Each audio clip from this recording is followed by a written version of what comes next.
Assalamualaikum warahmatullahi wabarakatuh.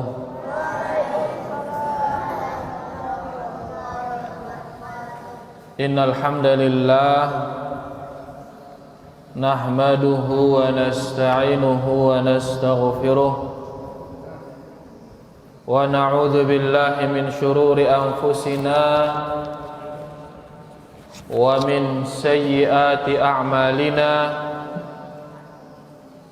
من يهده الله فلا مضل له ومن يضلل فلا هادي له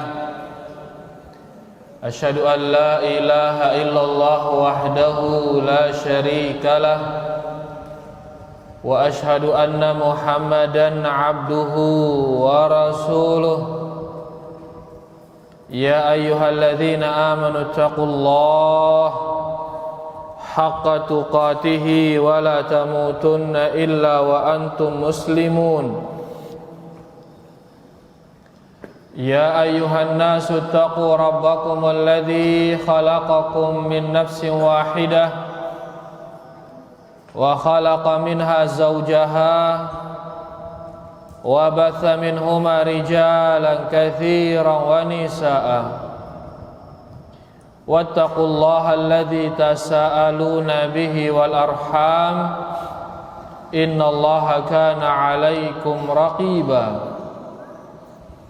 يا أيها الذين آمنوا اتقوا الله وقولوا قولا سديدا يصلح لكم أعمالكم ويغفر لكم ذنوبكم ومن يطع الله ورسوله فقد فاز فوزا عظيما أما بعد فإن أصدق الحديث كتاب الله وخير الهدي هدي محمد صلى الله عليه وسلم وشر الأمور محدثاتها فإن كل محدثة بدعة وكل بدعة ضلالة وكل ضلالة في النار rahimani wa rahimakumullah.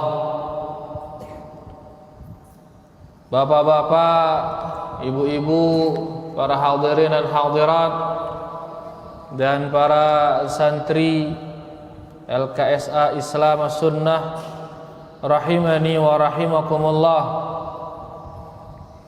Alhamdulillah, segala puji bagi Allah Subhanahu wa ta'ala atas karunia dan nikmatnya. Alhamdulillah, kita masih bisa istiqamah di atas Islam, istiqamah di atas iman, istiqamah di atas sunnah Rasulullah sallallahu alaihi wasallam. Kalau bukan karena Allah, kita tidak akan berislam. Kalau bukan karena Allah, kita tidak akan beriman. Kalau bukan karena Allah, kita tidak akan bisa menerima sunnah Nabi kita, Nabi Muhammad sallallahu alaihi wasallam. Kita meminta kepada Allah dengan nama-namanya yang husna dan sifat-sifatnya yang ulia. Mudah-mudahan kita diberi keistiqamahan, istiqamah di atas Islam, di atas iman, di atas sunnah Rasulullah sallallahu alaihi wasallam sampai kita meninggal. Sampai kita meninggal kita istiqamah, mudah-mudahan insyaallah. Rahimani wa rahimakumullah. Pada kesempatan kali ini kita akan melanjutkan kajian kita membaca kitab At-Tauhid yang ditulis oleh Al-Imam Muhammad bin Abdul Wahhab rahimahullahu ta'ala. Kemudian nanti kita akan baca faidah-faidah yang dituliskan kita oleh Asy-Syaikh Shalih Al-Fauzan hafizahullahu taala. Kita masih di bab yang kedua dari kitab Tauhid, yaitu bab Fadlu at-Tauhid, keutamaan tauhid. Apa itu keutamaan tauhid? Wa ma yukaffiru minadz-dzunub, dan bahwasanya dengan cara bertauhid maka dosa-dosa kita bisa diampuni oleh Allah Subhanahu wa taala. Keutamaan tauhid dan bahwasanya tauhid menggugurkan dosa. Ayo, mana bukunya? Dibuka, ditulis keutamaan tauhid dan bahwasanya tauhid menggugurkan dosa. Ayo ditulis. Kajian, tema gitu. Keutamaan tauhid dan bahwasanya tauhid menggugurkan dosa.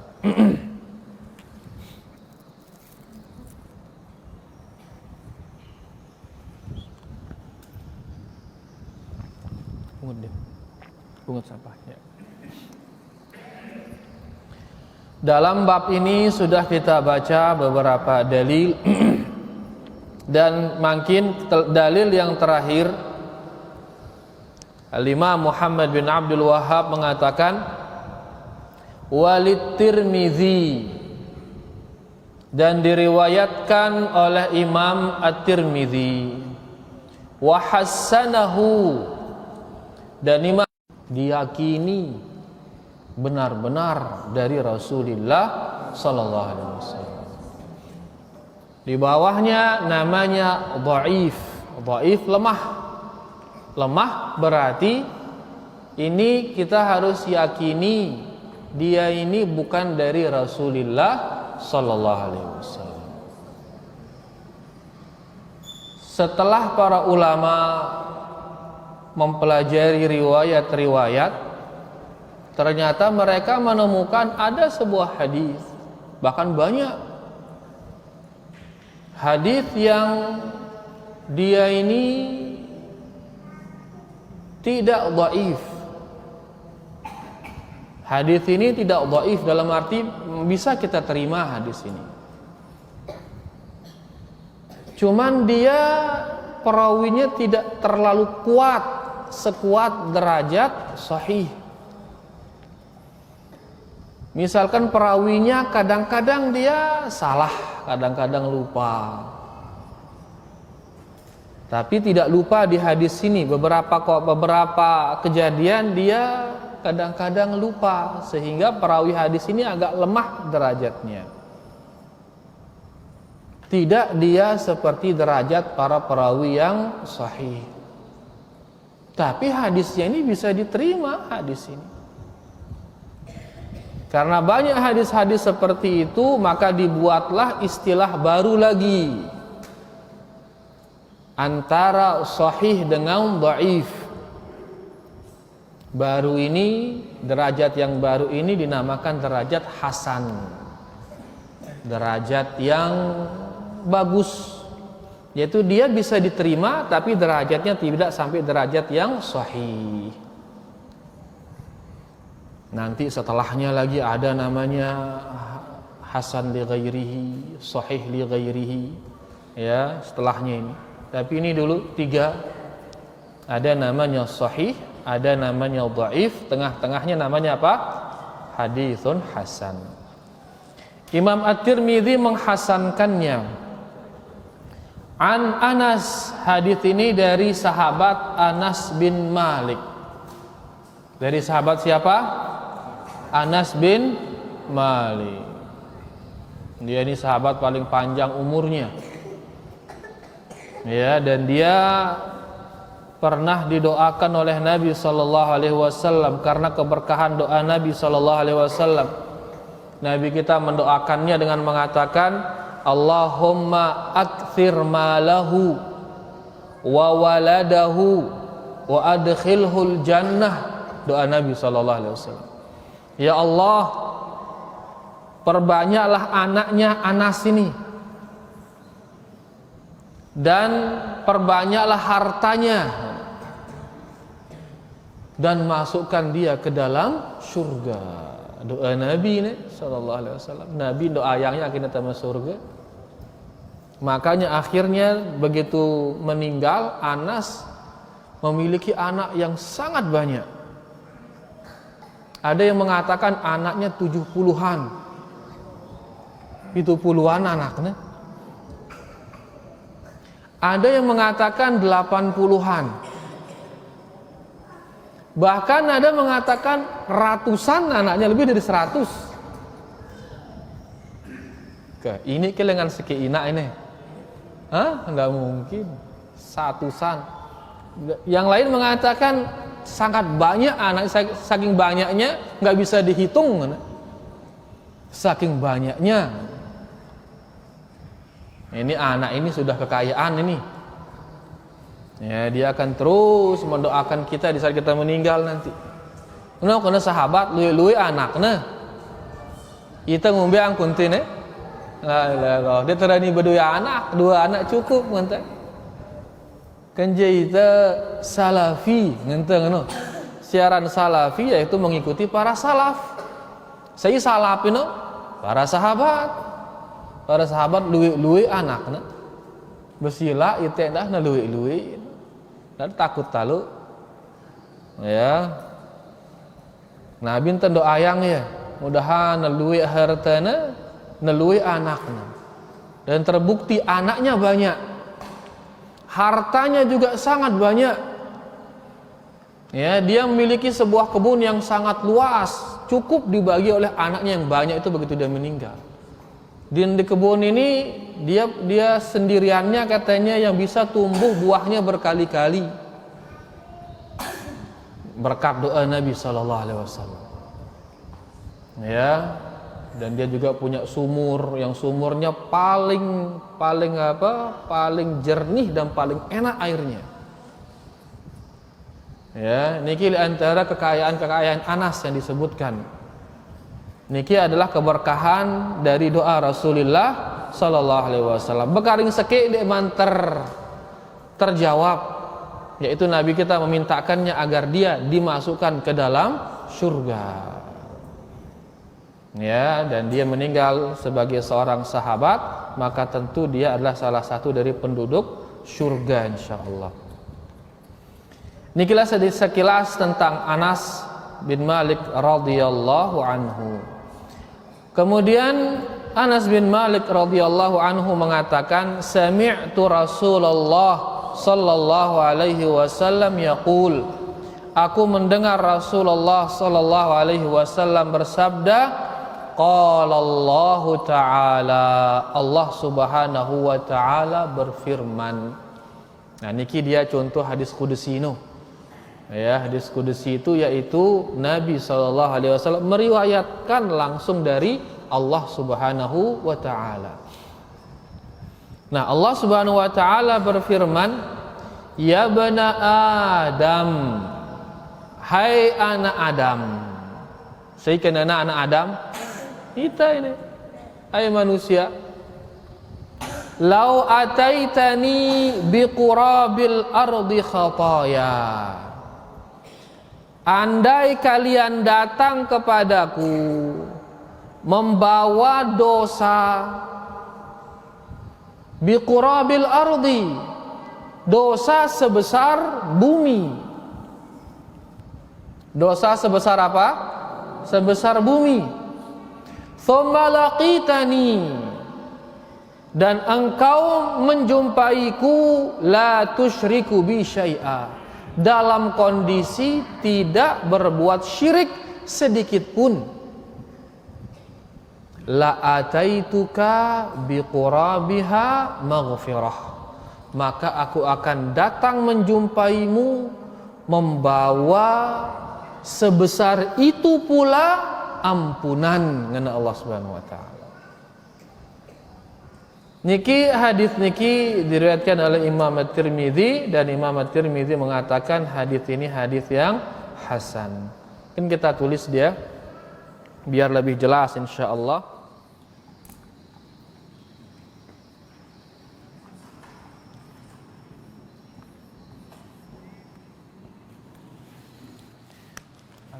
Lau ataitani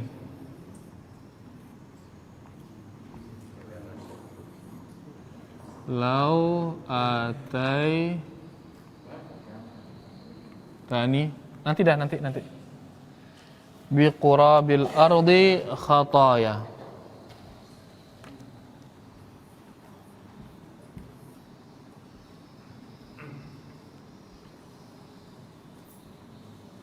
biqurabi al-ardi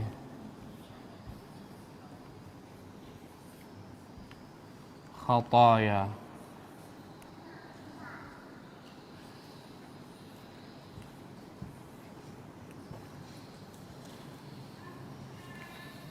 Saya tulis thumma laqitani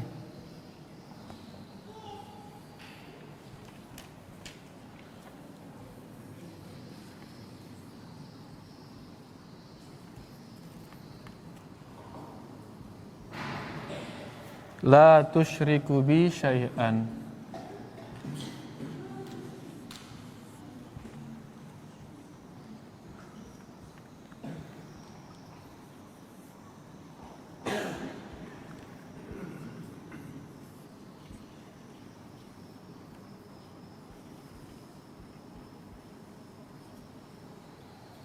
La ataituka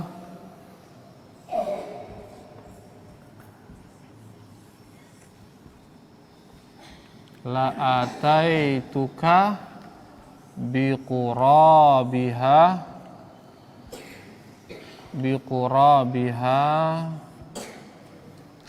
maghfiratan.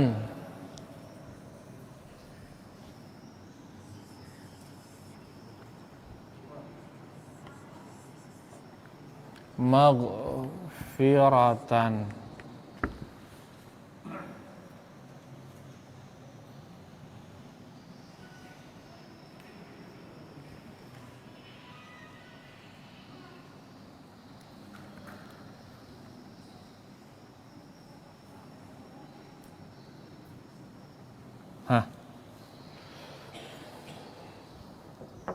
Ayo ditulis, usahakan ditulis.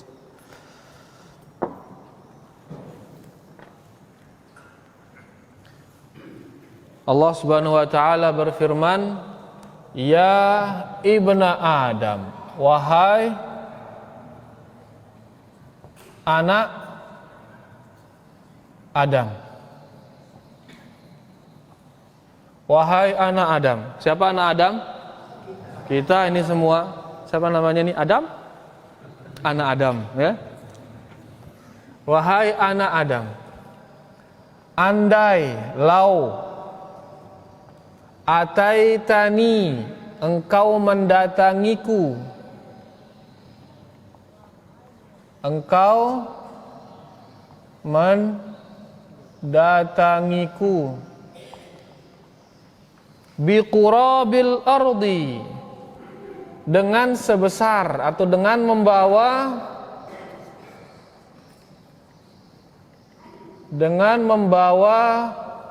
sebesar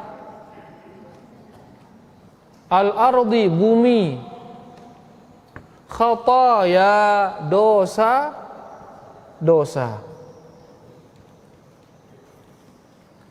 Hai anak Adam, andai engkau mendatangiku dengan membawa sebesar bumi dosa-dosa, thumma, kemudian,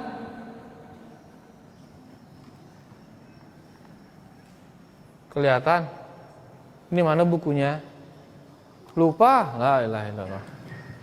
Thumma laqitani, kemudian engkau menjumpaiku,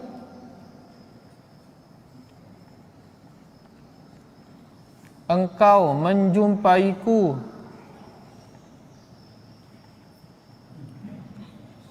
la tusyriku bi, tidak menyekutukanku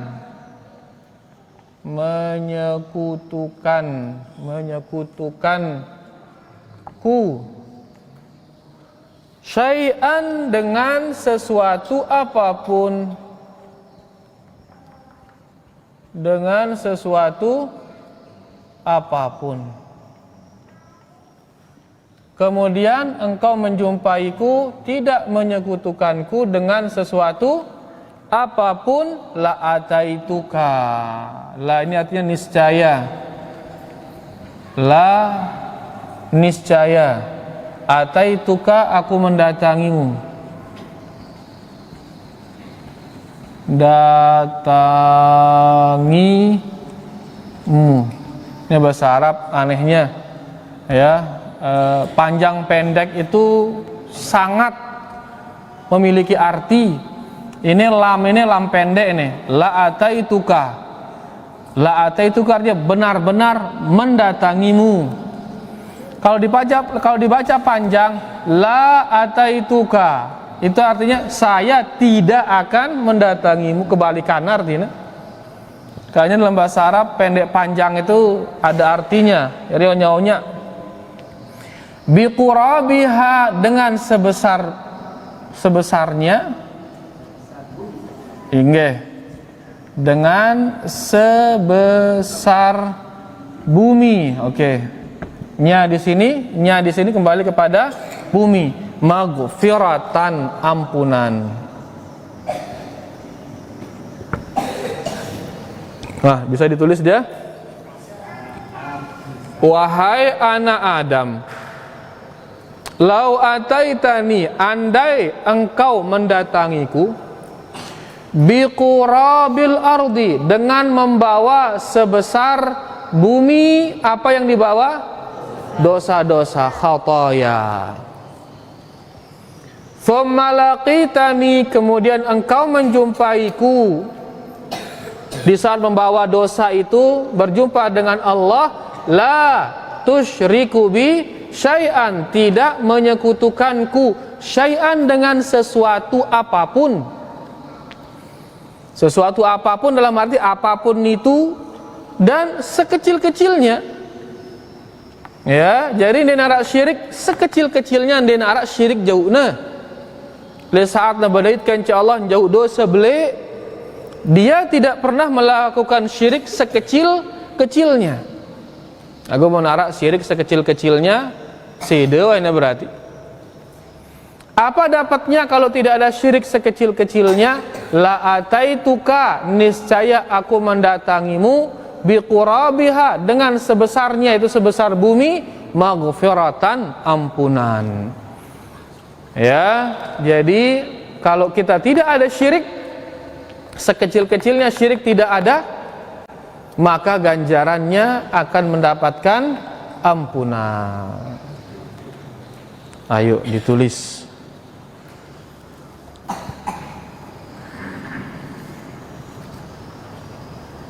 Kelihatan? Harus dilihat. Lihat tulisan temannya. Ya, lihat tulisan temannya. Baik. Mungkin kita ambil beberapa faedah yang dituliskan kita oleh Syekh Shalih Al-Fauzan hafizahullahu taala. Beliau mengatakan di sini, pertama, fadlut tauhidi wa kathratu thawabihi. Pertama, hadis ini menunjukkan keutamaan tauhid. Wa kathratu thawabihi, dan banyaknya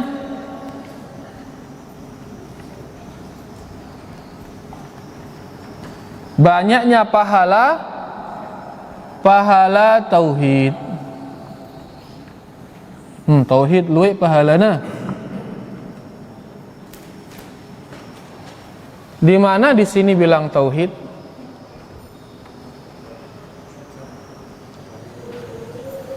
Yang mana? Hah? Oh, taudih, la ilaha illallah.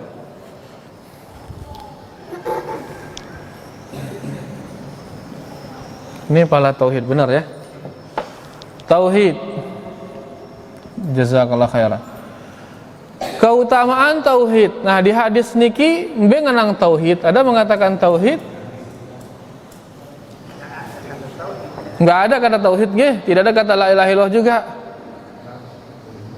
Tapi faedah niki diambil dari kata-kata la tusyriku bi syai'a. Engkau tidak menyekutukanku dengan sesuatu apapun. Berarti munte berbuat syirik sekecil-kecilnya, sesedikit-sedikitnya, berbuat syirik sesedikit-sedikitnya bisa niki menggugurkan tauhid seseorang. Nah, karena harus hati-hati ya, bahayanya saran syirik. Ini bahayanya yang namanya syirik. Karena syirik lawan daripada tauhid. Kalau dia tidak syirik, sekecil apapun tidak syirik, maka dia bertauhid. Lagu mau narak syirik sesedikit apapun, maka itu akan menggugurkan tauhidnya. Keutamaan tauhid dan banyaknya pahala tauhid. B menunjukkan banyaknya pahala tauhid, menunjukkan itu adalah dia bisa menggugurkan dosa walaupun sebesar bumi. Dosa sebesar bumi bisa gugur kalau kita memiliki pahala tauhid. Berarti tauhid niki boleh ganti pahalana, karena nanti akan ditimbang antara pahala dengan dosa, akan ditimbang. Kalau dosa niki sangat berat, ya, maka pahala kalah.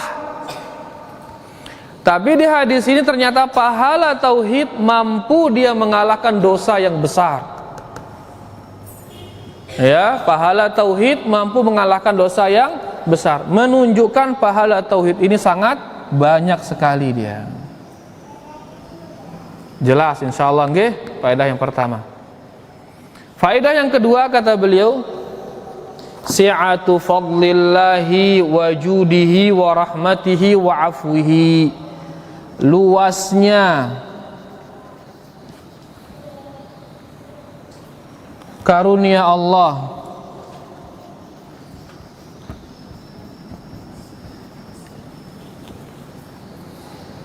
luasnya karunia Allah dan kemurahannya,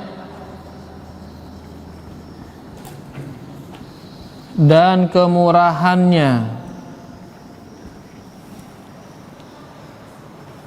rahmatnya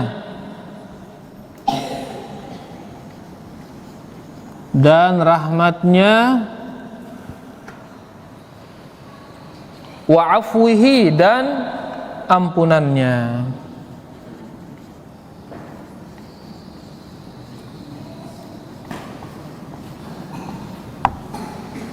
Luasnya karunia Allah yaitu pemberian. Luasnya pemberian Allah kepada kita. Berapa dikasih kita sesuatu oleh Allah? Pira luwehna?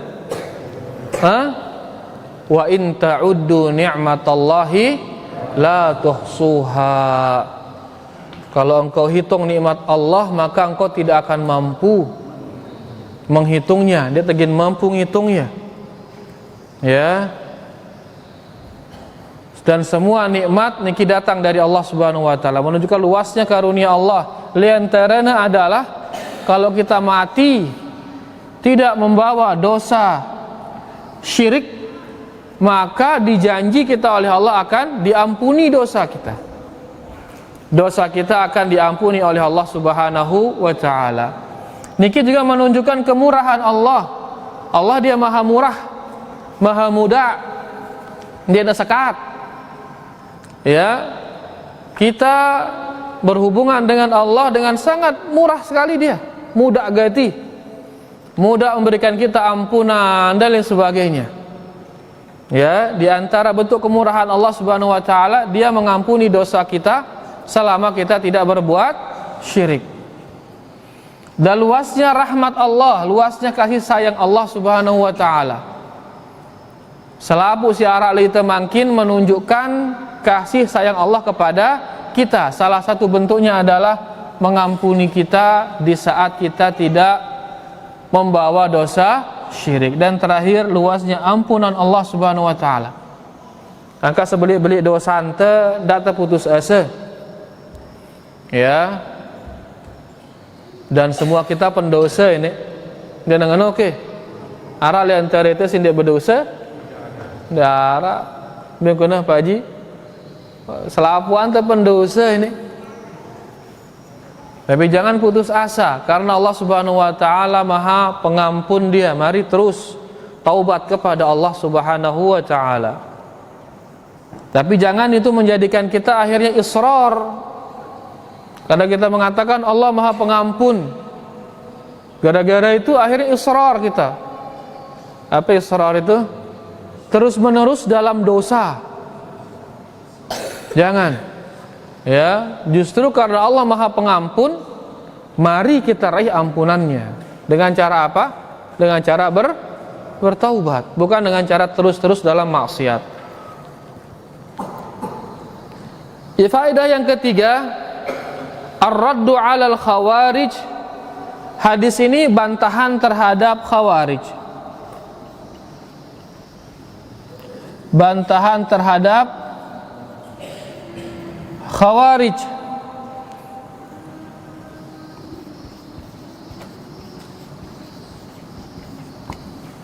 Siapa khawarij?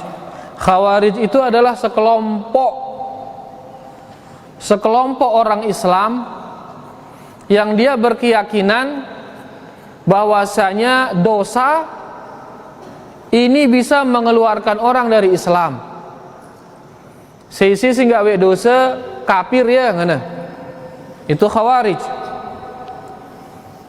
Ya, dia memang berdasarkan beberapa dalil hadis.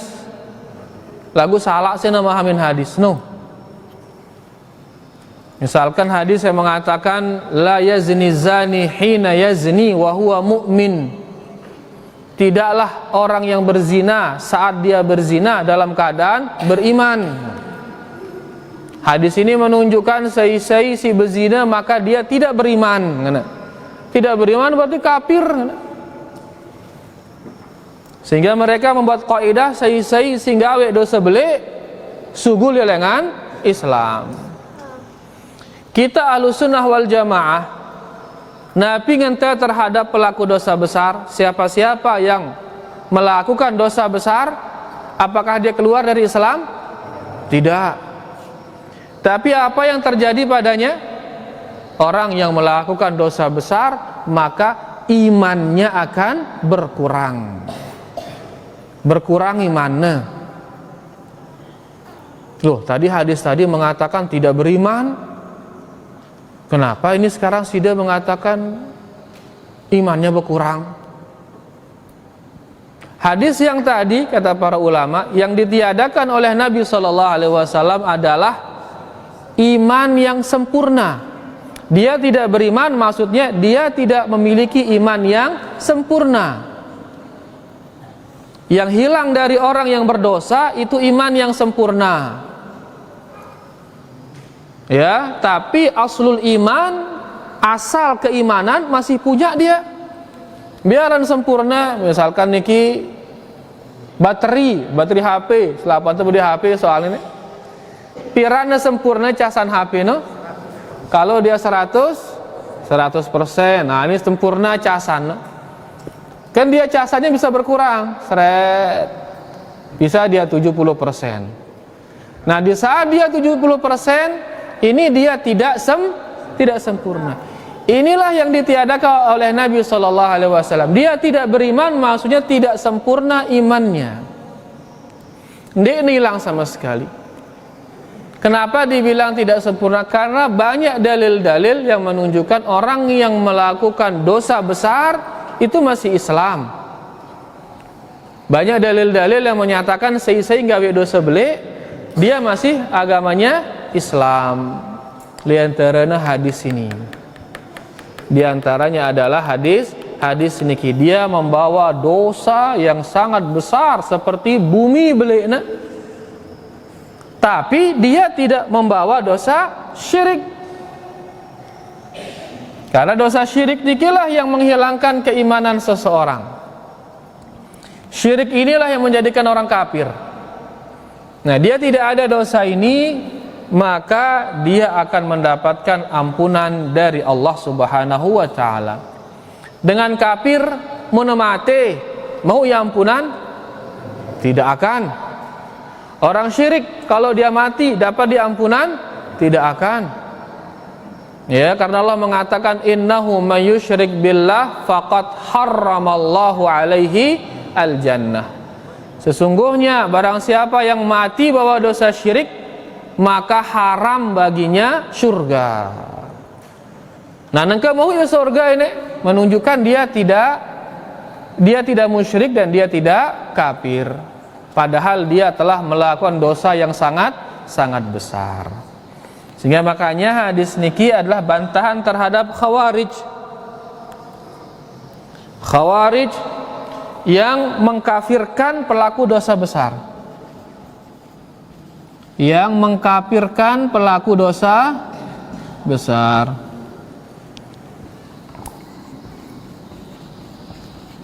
Pelaku dosa besar.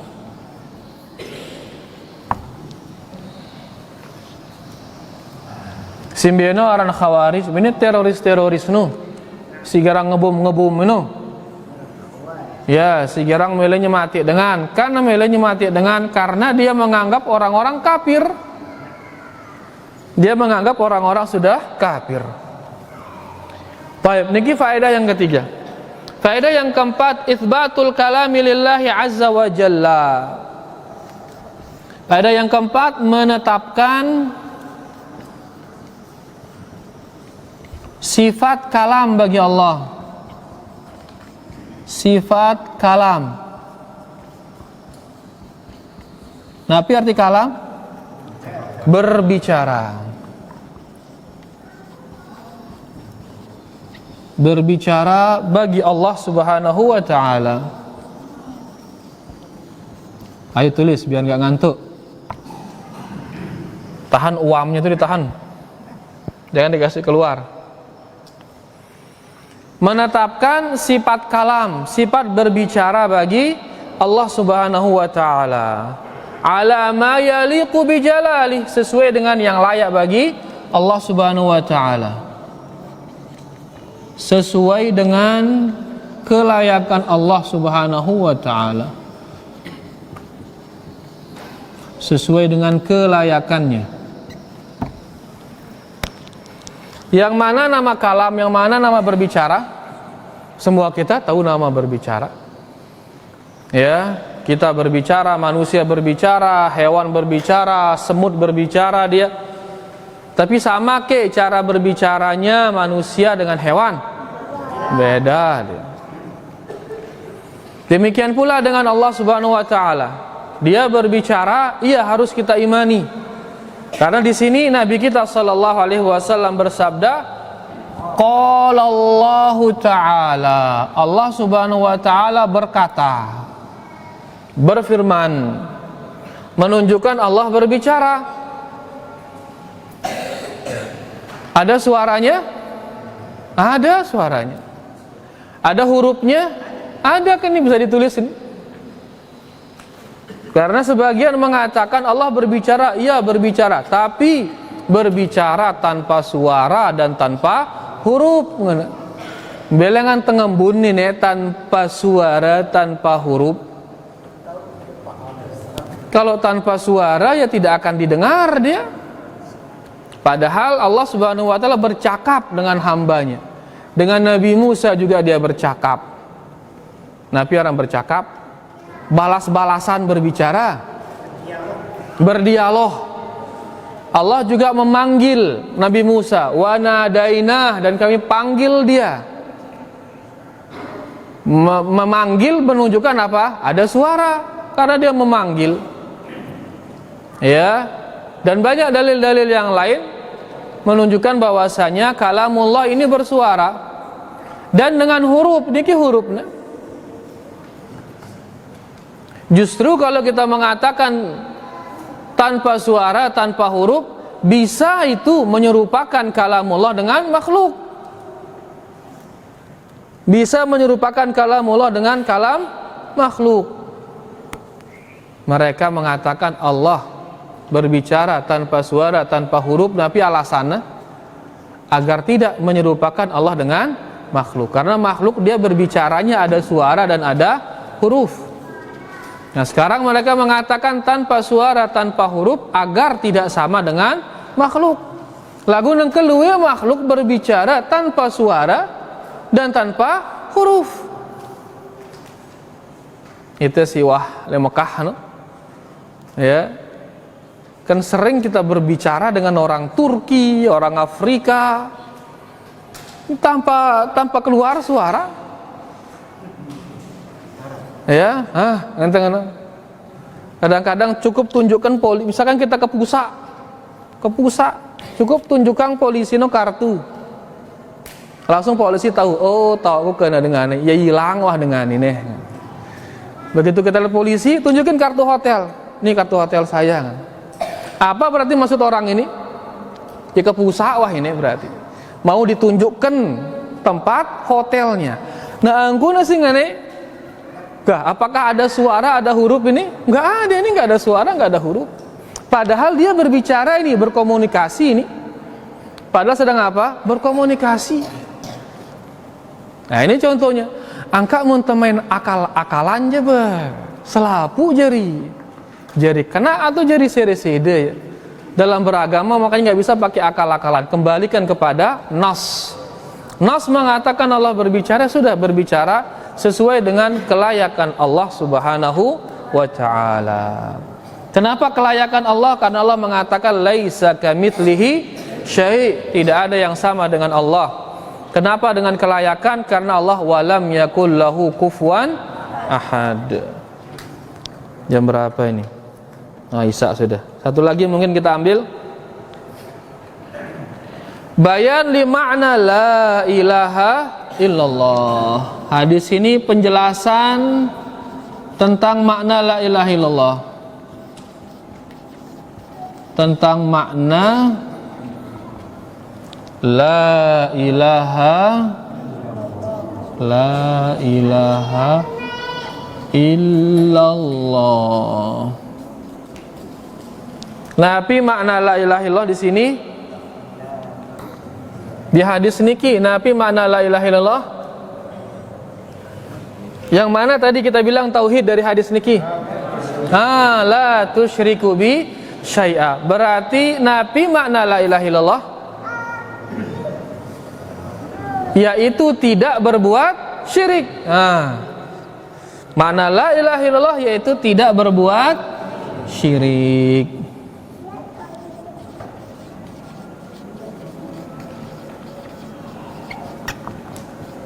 Ini gimana la ilaha illallah? Syirik dalam arti menyembah selain Allah Subhanahu wa ta'ala. Jadi penjelasan tentang makna la ilaha illallah, makna la ilaha illallah yaitu tidak berbuat syirik. Mudah-mudahan jelas. Mudah-mudahan insyaallah ditulis semua ya. Yang enggak nulis malam ini lihat nanti temannya ya. Tulisan temannya. Kalau ada yang belum jelas mungkin nanti bisa ditanyakan setelah azan. Sila azan, Bu. Ada kalimat penting di sini luput yang tadi dari Asy-Syaikh.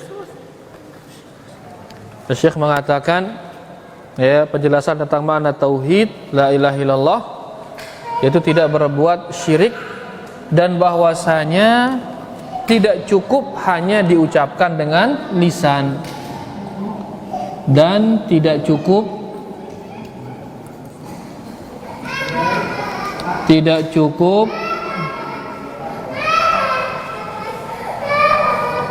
hanya diucapkan dengan lisan.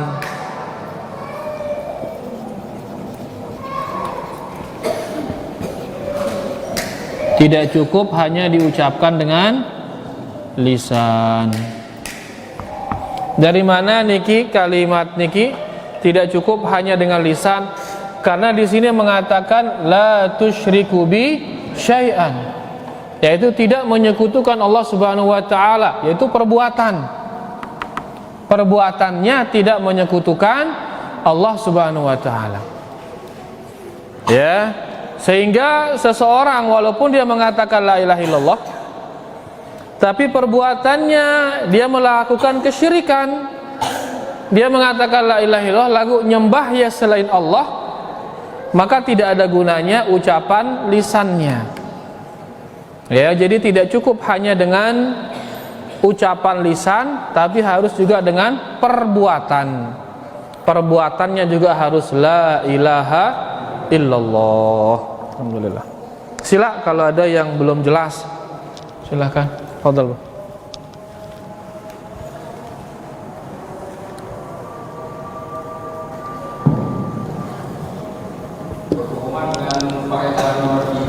Nggih.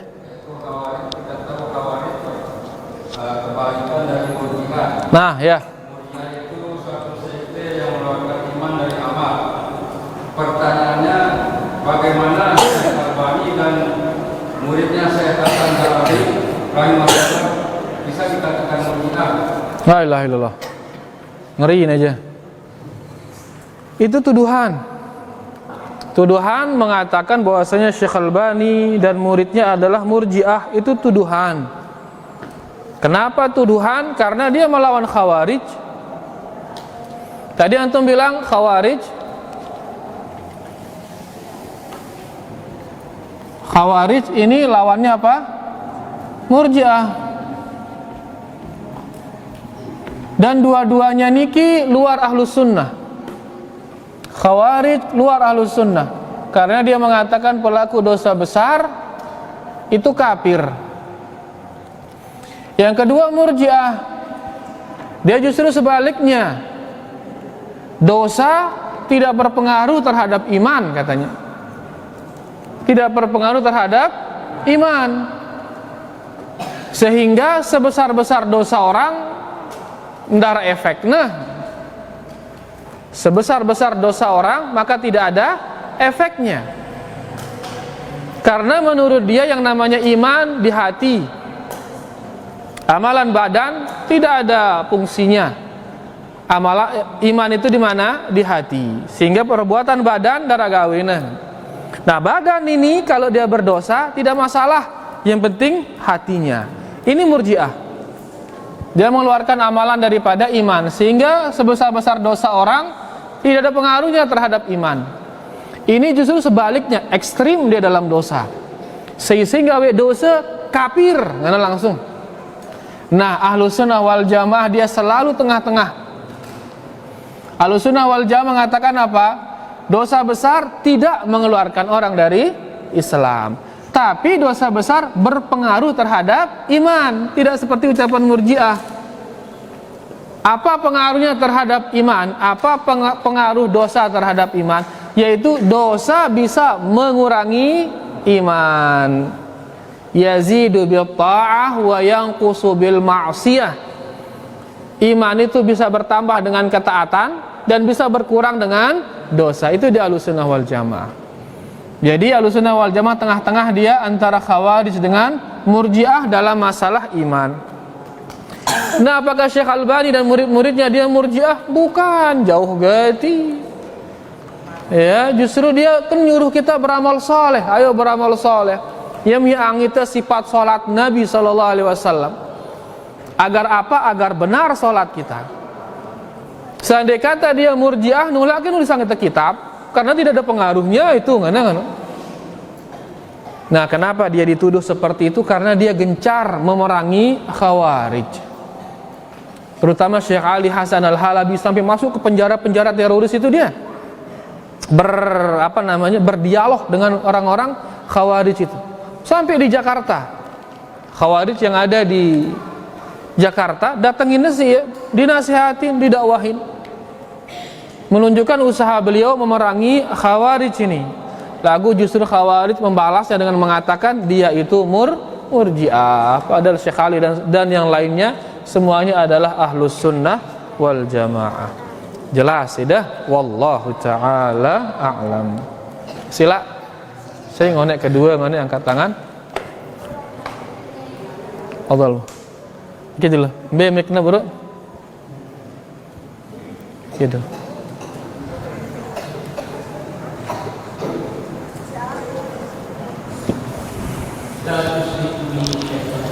Ya.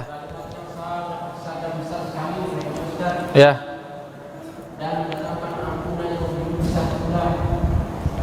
Tapi ada hadis Rasulullah Sallallahu alaihi wasallam. mengatakan bahwa orang disiksa hidupnya itu gara-gara hanya tidak sempurna di dalam Taharah, bersuci. Ya. bagaimana bisa seperti itu saat orang disiksa sedangkan dia mendapatkan ampunan yang besar dan Iya. dosa yang dia buatkan dan sebagainya. Sekarang di hadis ini dikatakan bahwasanya selama dia tidak melakukan kesyirikan, maka dosa-dosanya akan diampuni. Ya, itu satu sisi. Sisi kedua, banyak hadis-hadis yang menunjukkan ancaman bagi pelaku dosa, bahkan dosa yang sangat kecil. Sepertinya contohnya misalkan seperti orang yang tidak sempurna wudunya, ya, maka dia akan disiksa gara-gara tidak sempurna wudunya. Bagaimana itu? Jadi kita harus meletakkan hadis-hadis ancaman, ya, hadis-hadis ancaman sebagai ancaman. Ini benar-benar ini ancamannya. Benar-benar ini ancamannya. Orang yang tidak sempurna wudunya akan dia diancam. Kalau dia melakukan dosa ini, maka nanti di akhirat dia akan dihukum seperti ini. Peminum khamar misalkan, dia diancam akan diberi minuman perasan tubuh penduduk neraka. Ini ancamannya. Iya benar, seperti ini ancamannya. Dan kalau dia mati membawa dosa minum khamar, dia akan diazab seperti azab itu. Jadi dosa-dosa sesuai dengan ancaman-ancamannya. Cuman sekarang ada janji dari Allah Subhanahu wa taala agar orang itu terampuni. Apa janji itu? Yaitu dengan cara mati tidak membawa dosa syirik. Orang ini mendapatkan janji dari Allah, dia akan diampuni seluruh dosa-dosanya. Tapi ingat, pelaku dosa besar itu liman yasha, bagi yang dikehendaki oleh Allah. Kalau Allah menghendaki orang ini diampuni sebesar-besar dosanya, walaupun dia bawa dosa sebesar bumi tadi, dikehendaki oleh Allah untuk dia diampuni, maka dia akan terampuni. Apa salah satu sebab dia diampuni? Dengan tidak melakukan kesyirikan. Tapi kalau orang ini dia tidak ingin diampuni oleh Allah, Allah tidak ingin mengampuninya, maka dia akan menjumpai siksaan sesuai dengan yang dijanjikan dia oleh Allah Subhanahu wa taala. Kalau dia tidak diampuni. Jadi orang ini kalau dia melakukan tauhid ini dan tidak melakukan kesyirikan, dia mendapat janji untuk diampuni seluruh dosanya. Tapi kalau Allah Subhanahu wa taala tidak mengampuni dosanya, maka dia akan mendapatkan ganjaran dosa sesuai dengan yang disebutkan tadi. Loh, kenapa Allah mengampuni ini sedangkan itu enggak diampuni? Itu perbuatan Allah. Allah tidak bisa ditanya tentang perbuatannya. Itu kehendak Allah. Dan pasti Allah itu maha bijaksana, meletakkan sesuatu tepat pada tempatnya. Siapa orang yang pantas mendapatkan ampunan, Allah sudah tahu. Siapa orang yang tidak pantas mendapatkan ampunan, Allah sudah tahu, dan pasti dia akan tepat meletakkan itu. Ya, dia akan tepat meletakkan keputusan itu, siapa yang dapat ampunan dan siapa yang tidak mendapatkan ampunan. Jadi Ahlussunnah wal Jamaah membuatkan kita kaidah bahwasanya barang siapa yang mati membawa dosa besar, dia tahtal masyiah, sesuai dengan kehendak Allah. Ini berdasarkan ayat innallaha la yaghfiru ay yushraka bihi wa yaghfiru ma duna dzalika liman yasha, bagi orang yang dikehendaki oleh Allah. Jadi pelaku dosa besar itu nanti dia berada di bawah kehendak Allah. Kalau Allah ingin mengampuninya, maka dia terampuni, tidak akan dapat siksa tadi. Tapi kalau Allah tidak ingin mengampuninya, maka dia tidak akan diampuni dan tetap mendapatkan siksa tersebut. Dan ini tentu atas kebijaksanaan Allah. Kemudian hadis ini salah satu keutamaan tauhid, yaitu dia menjadi sebab Allah mengampuni dosa-dosa besar kita. Gimana? Jelas sudah ke antum ini? Atau masih ada yang belum jelas? Masih ada yang ngambang? Dalam masalah Allah hendak mengampuni kita, adakah satu hal yang harus kita perbuat agar kita bisa mendapatkan ampunan tersebut? Adakah? Satu hal yang kita perbuat untuk mendapat ampunan dari Allah. Nggih,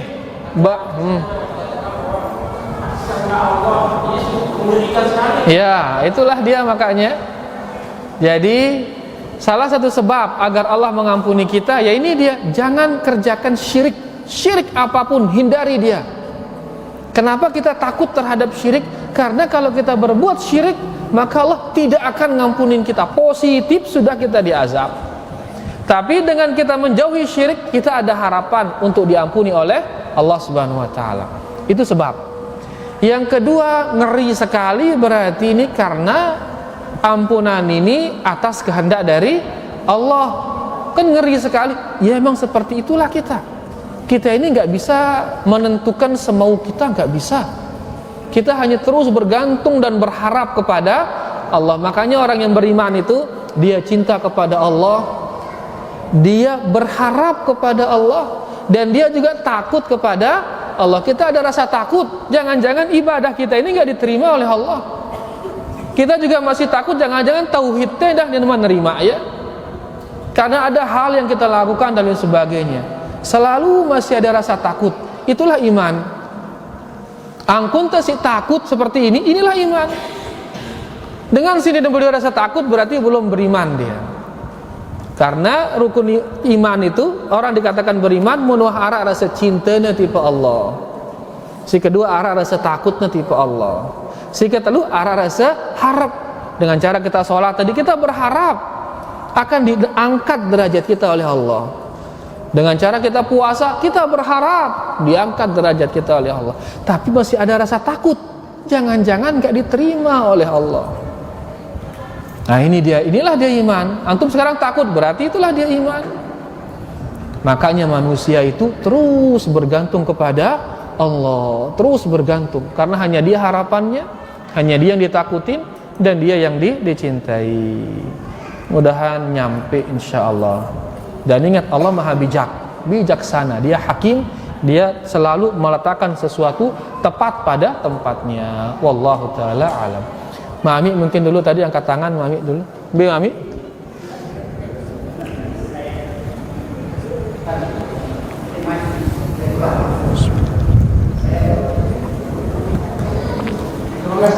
Nggih, silakan. Nggih.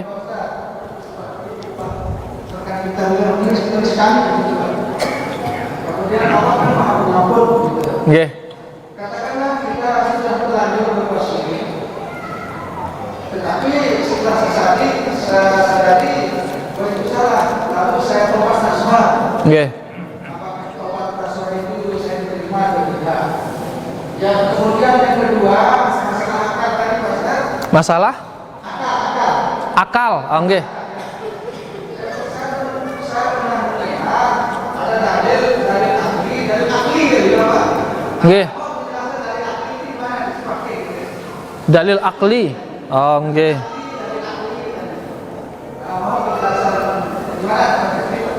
Nggih. Baik.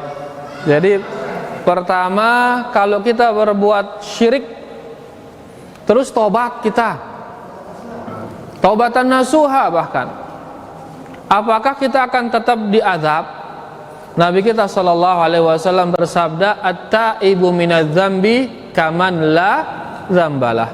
Orang yang tobat dari sebuah dosa itu seperti dia tidak pernah berbuat dosa.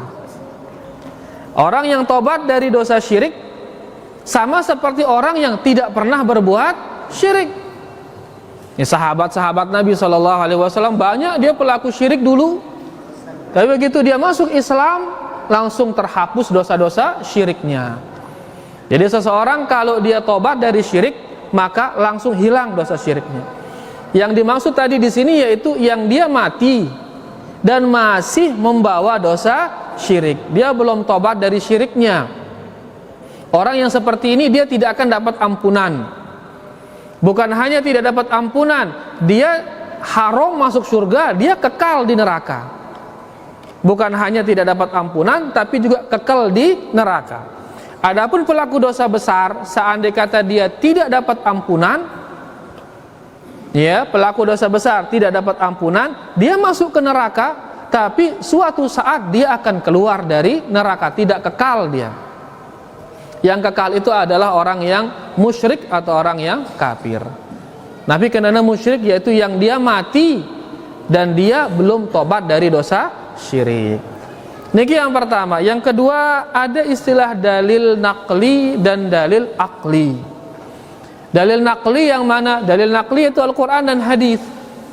Al-Quran dan sunnah Nabi SAW dibilang naql, yaitu dalil yang diriwayatkan, yang dipindah-pindah, yaitu Al-Quran dan hadis. Dalil aqli yang mana? Menurut akal. Ya, simbe kenana dalil aqli yaitu yang sesuai dengan akal sehat seseorang. Sesuai dengan akal sehat seseorang. Mungkin misalkan pisau misalkan. Pisau menurut akal kita kan begitu kita tusuk di perut kita, maka ini akan apa? Membunuh ini. Ini akan apa? Membunuh. Nah, angkuna si membunuh menunjukkan ini diharamkan di dalam Islam karena menurut akal kita pisau ini bisa membunuh. Jadi hal-hal yang akli, ya, yang dia napi istilahnya, yang dia menurut akal sehat seseorang, maka itu bisa menjadi dalil. Lalu di sini yang dia menjadi zam, menjadi hina akal itu di saat akal itu melawan dalil. Di saat akal melawan dalil.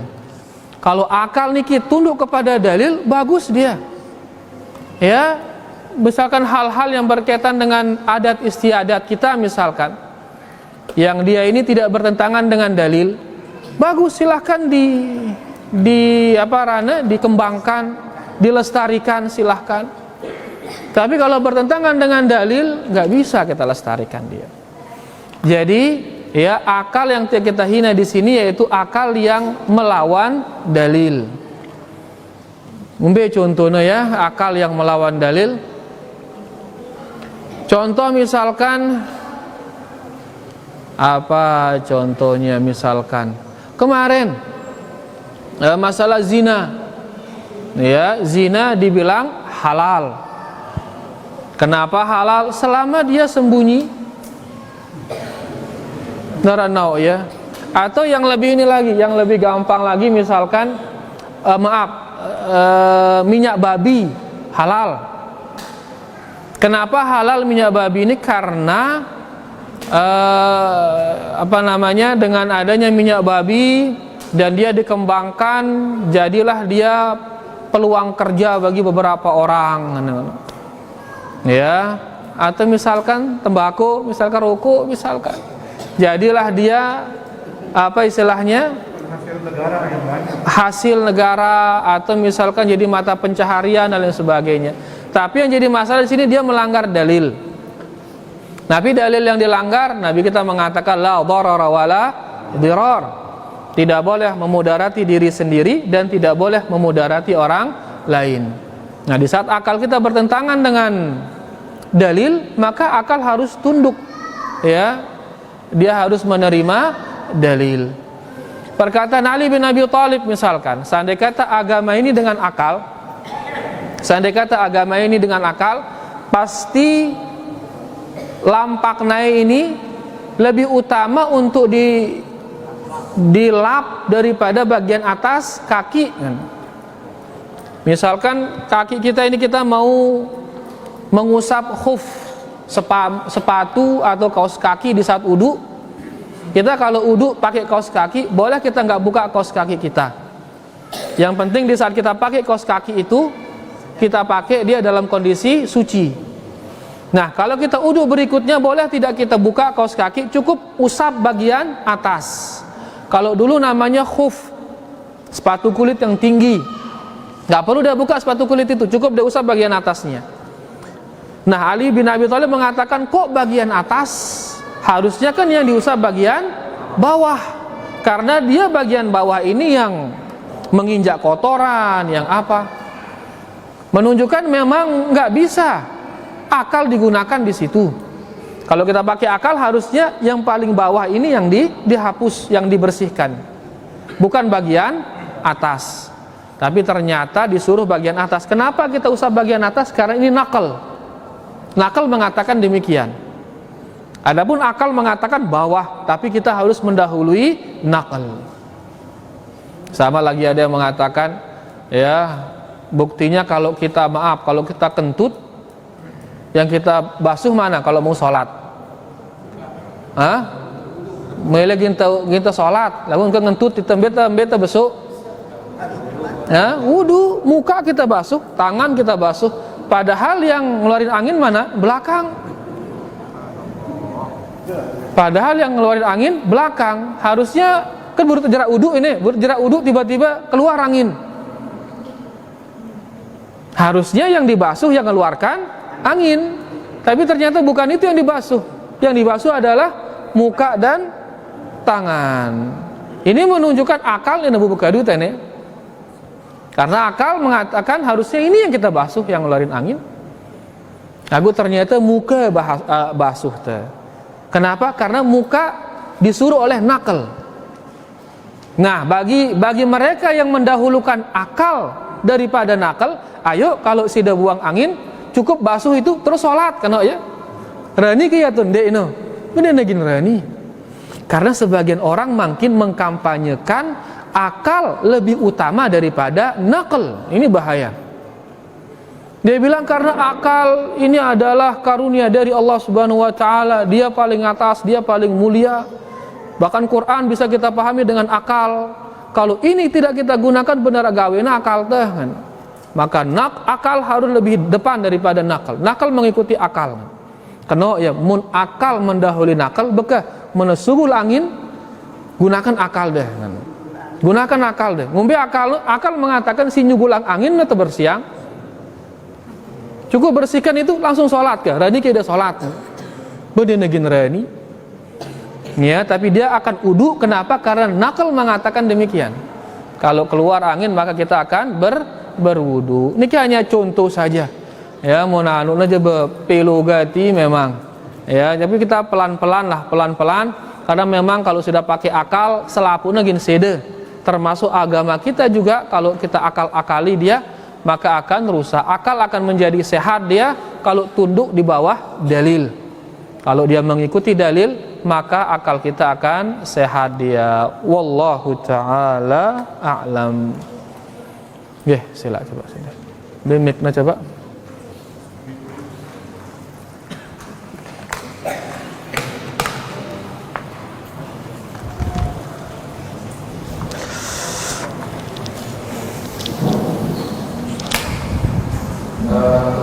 Barang siapa yang mati dengan membawa kesyirikan, maka Allah akan memaafkan surga. Nggih, betul. Yang saya tanyakan di sini, bagaimana kedudukan orang munafik yang dimana Allah mengatakan dalam surat An-Nisa 145 bahwa sesungguhnya orang-orang munafik itu akan berada di tempat paling bawah neraka. Nah, bagaimana itu? Apakah bisa ampuni oleh Allah? Nggih. Bisa disamakan sama orang yang mati dalam kesyirikan? Nggih. Jadi siaran nifak, ya, nifak yaitu orang yang dari sisi bahasa dulu menampakkan sesuatu yang beda dengan yang sebenarnya. Dia misalkan orang yang kafir tapi dinampakkan dirinya sebagai orang yang muslim. Ini juga namanya nifak.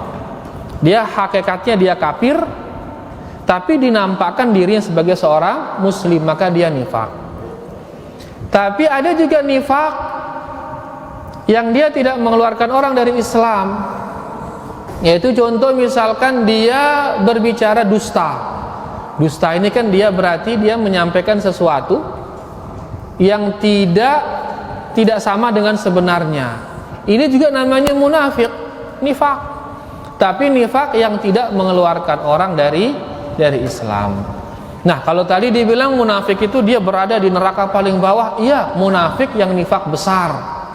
Munafik yang nifak kufur, yang dia menyembunyikan kekufuran tapi menampakkan keimanan atau keislaman. Orang inilah yang diancam dia di neraka paling bawah. Ya, sama seperti orang musyrik, dia musyrik tapi dinampakkan dirinya sebagai orang muslim. Nah, orang ini berarti dia munafik. Kalau seperti ini maka dia akan berada di neraka paling bawah. Tapi kalau nifaknya nifak kecil seperti berdusta, ini nifak juga, nifak amali. Ya, kemudian Nabi juga diantaranya tidak sholat berjamaah bagi laki-laki. Ini juga nifak, tapi nifak amali. Ya, dan lain sebagainya. Contoh-contoh nifak yang lain. Kalau nifak amali tidak mengeluarkannya dari Islam, maka tentu tidak dia ancamannya di neraka paling bawah, tidak. Yang diancam neraka paling bawah yaitu nifak yang i'tiqadi atau nifak besar, nifak yang mengeluarkan dari Islam. Mudahan jelas. Wallahu taala a'lam. Siapa tadi di sini? Tidak, sila. Terakhir nakah. Nggih. Mic nggih, pakai mic biar jelas. Bisa ke sana Pak Guru? Masyaallah. Terakhir kah? Ya balu niki. Hah? Dia kedengeran. Lah itu berdengar. Hah? Dua? La ilaha illallah. Bakah coba, mudahan pontak-pontak. Fadhal. Siapa yang mati tidak membuat sendiri sekecil-kecilnya.